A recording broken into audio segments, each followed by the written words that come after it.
Sanibona. Usikhwiza wena usekhaya kubo ke.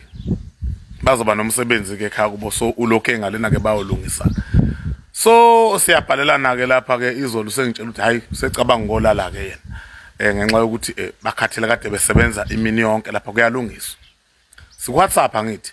Sengithi ke mina hayi rest in peace sithanda sami. Sengithi phela ngiyalala.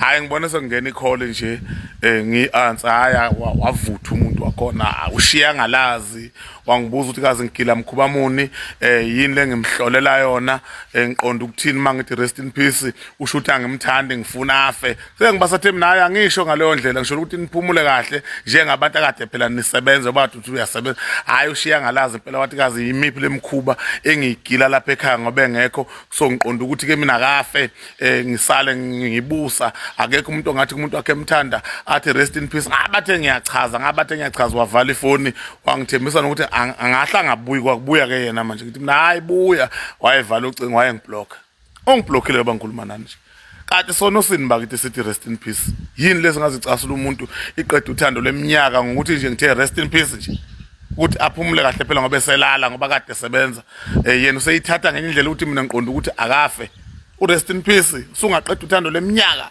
hawu kahle unewala bu Sibingelela ingane siyacela ungaqala ukungena kuleli khasi lethu wenza ubulungiswa ucafa subscribe button le channel yethu ingane zakwethu uma phathanise ugaxeleke ingane zakwethu inkunzi yethu igaxele lapha ke mina ke nawe bengingathanda ukuzwa uvo lwakho ukuthi wena uthini ngalolu daba sihlangana lapha yana kwi comment section siphinde sihlangana kwi video elandelayo danko.